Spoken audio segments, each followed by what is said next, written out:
Shalom, saudara-saudara yang dikasihi Tuhan Yesus Kristus. Selamat pagi, salam sejahtera buat saudara semua dimanapun saudara berada. Damai dan sukacita oleh Roh Kudus melimpah senantiasa dalam hati dan kehidupan saudara semua. Sebelum kita mendengarkan renungan firman Tuhan, mari kita berdoa. Tuhan Allah Bapa kami di dalam surga, terima kasih Tuhan Yesus, kami mengucap syukur untuk pagi hari ini. Kembali lagi kami merasakan anugerah-Mu dalam kehidupan kami. Tidak habis-habisnya ya Tuhan rahmat-Mu bagi kami. Saat ini kami mau mendengarkan renungan firman-Mu. Jamahlah hati kami ya Tuhan, untuk kami dengan penuh sukacita menerima setiap kebenaran firman-Mu. Dalam nama-Mu ya Tuhan Yesus kami berdoa. Haleluya. Amin. Saudara yang dikasihi Tuhan, dalam Ratapan 3 ayat 31-32 tertulis demikian. Karena tidak untuk selama-lamanya Tuhan mengucilkan, karena walau ia mendatangkan susah, ia juga menyayangi menurut kebesaran kasih setianya. Saudara yang dikasihi Tuhan, ada dua orang anak muda keluar dari sebuah gedung, dan mereka kaget melihat di luar turun hujan dengan sangat deras. Awan mendung dan petir menyambar, serta suara guntur terdengar. Mereka menunggu dan salah seorang dari mereka bertanya, apakah hujan ini akan berhenti? Lalu anak muda yang satunya berkata, hujan selalu akan berhenti. Kita hanya perlu menunggu. Saudara yang dikasihi Tuhan, semua badai, hujan dan petir dalam kehidupan pasti akan berhenti. Badai pasti akan berlalu. Perjalanan hidup kita di bumi ini bisa diwarnai dengan situasi-situasi yang seperti badai. Kita semua punya tantangan dan persoalan hidup masing-masing. Namun satu hal yang perlu kita pahami adalah tidak ada badai masalah yang tidak ada akhirnya. Semua badai dalam kehidupan pasti akan berhenti dan kita pasti dapat melaluinya. Hujan akan kehabisan air, dan badai akan kehabisan anginnya. Terlebih daripada itu, jikalau Tuhan membawa kita menuju badai, maka Ia akan melindungi kita, sehingga kita mampu untuk menerobosnya. Ratapan 3 ayat 31-32 mengatakan, karena tidak untuk selama-lamanya Tuhan mengucilkan, karena walau Ia mendatangkan susah, Ia juga menyayangi menurut kebesaran kasih setianya. Keadaan umat Israel dalam konteks kitab Ratapan ini, waktu itu berada dalam tekanan dan ketidakpastian akibat penindasan oleh pihak bangsa Babel, oleh karena dosa-dosa mereka kepada Tuhan.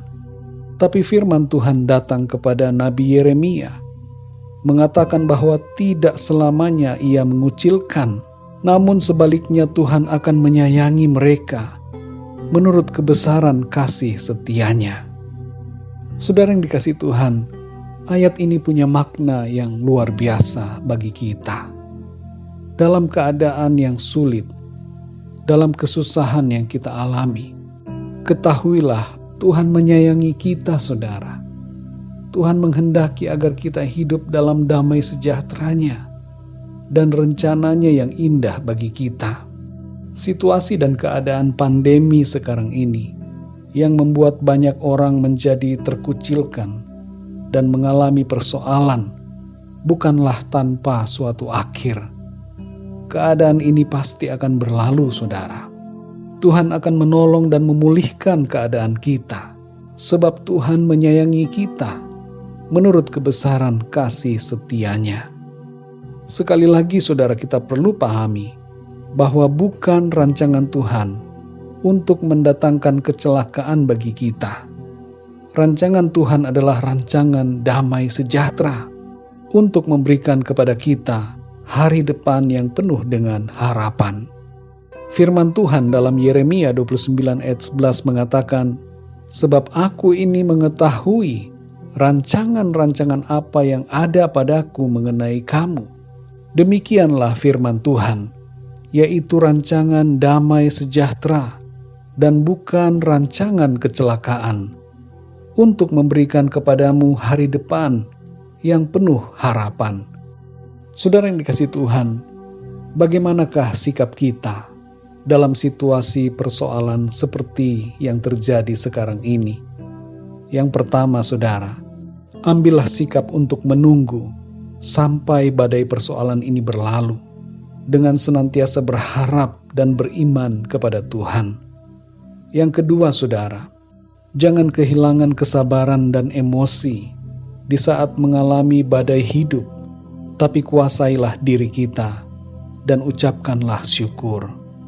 Yang ketiga, saudara, ingatlah bahwa selalu ada solusi di dalam setiap persoalan. Kita akan mampu melewati semuanya oleh pertolongan Tuhan. Dan yang keempat, saudara, sadarilah bahwa Tuhan punya rencana yang baik buat kita, dan Ia menyayangi kita dengan kasih setianya yang kekal. Saudara yang dikasihi Tuhan, walaupun kesusahan diizinkan terjadi oleh Tuhan, namun hal itu tidak akan dibiarkannya terjadi terus-menerus. Dalam keadaan yang sulit sekalipun, pemeliharaan Tuhan akan tetap nyata, sampai kita melihat saatnya tiba, semuanya dipulihkan oleh Tuhan menjadi baik. Jangan gelisah dan gentar hati kita ketika ada badai persoalan. Tuhan memberikan kita damai sejahtera dalam menghadapi segala keadaan. Dalam Yohanes 14 ayat yang ke-27, Tuhan Yesus berkata, "Damai sejahtera ku tinggalkan bagimu, damai sejahtera ku kuberikan kepadamu, dan apa yang kuberikan tidak seperti yang diberikan oleh dunia kepadamu. Janganlah gelisah dan gentar hatimu." Tuhan telah memberikan kepada kita damai sejahteranya, saudara. Dan damai sejahteranya ini tidak bergantung kepada situasi dan keadaan yang kita hadapi. Kita akan tetap mengalami damai sejahtera Tuhan yang membuat kita tidak gelisah dan tidak gentar dalam menghadapi segala persoalan. Segala sesuatunya ada dalam tangan Tuhan. Tuhan yang berkuasa atas langit dan bumi ini. Tuhan akan menolong kita dan menyertai kita semua di sepanjang masa. Mari kita berdoa, saudara. Bapa kami yang di surga, Bapa di dalam nama Tuhan Yesus Kristus, terima kasih kami mengucap syukur ya Tuhan untuk firman-Mu yang meneguhkan kami dan menyadarkan kami ya Tuhan untuk senantiasa percaya bahwa Engkau menyayangi setiap kami. Engkau mengasihi kami dengan kasih setia-Mu yang besar. Tidak selama-lamanya Engkau membiarkan kami dalam keadaan yang susah, karena bukanlah rencana-Mu untuk mendatangkan kecelakaan kepada kami, tapi rencana-Mu adalah rencana damai sejahtera, untuk memberikan kepada kami hari depan yang penuh dengan harapan. Kami percaya ya Tuhan Yesus, penyertaan-Mu akan memampukan kami untuk melewati semuanya. Badai persoalan akan berlalu, keadaan yang susah ini akan Tuhan lalukan, dan Tuhan memberikan kami kemampuan untuk melewati semuanya. Terima kasih ya Tuhan untuk damai sejahtera dan sukacita yang Tuhan berikan kepada kami. Kami dapat bersyukur dan bersorak-sorai di dalam Engkau yang adalah kekuatan kami. Engkau memampukan kami untuk tenang dan damai meskipun ada badai yang melanda kehidupan di bumi ini. Pimpinlah hidup kami di sepanjang hari ini oleh kuat kuasa-Mu Tuhan, dan oleh pimpinan-Mu ya Roh Kudus. Kami mampu melalui hari ini dengan penuh sukacita dan kemenangan oleh karena pertolongan Tuhan. Dalam nama Tuhan Yesus kami berdoa dan mengucap syukur. Haleluya. Amin. Puji Tuhan, saudara yang dikasihi Tuhan, saya percaya firman Tuhan menjadi berkat dan kekuatan buat saudara semua. Dan Roh Kudus akan menolong saudara untuk lebih lagi memahami kebenaran firman Tuhan. Tuhan Yesus memberkati saudara semua. Sampai jumpa dalam renungan yang berikutnya. Haleluya.